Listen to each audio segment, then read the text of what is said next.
4 October তাদের দুজনের প্রথম দেখা হলো।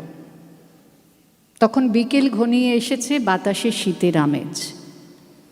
10 অক্টোবর তাদের দীর্ঘক্ষণ কথা হলো টেলিফোনে। সেদিন ছেলেটি নতুন কেনা টবে গোলাপের চারা লাগালো।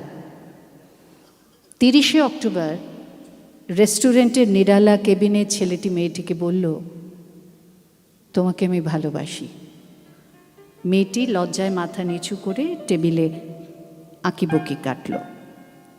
12 ডিসেম্বর মেয়েটি জিজ্ঞাসা করল, কেন ভালোবাসো আমায়? আমি সুন্দরী তাই? তোমার চেয়ে সুন্দরী আছে কত। আমার বাবার অনেক অর্থ তাই? তোমার বাবার চেয়ে বড় লোক কিছু কম আছে?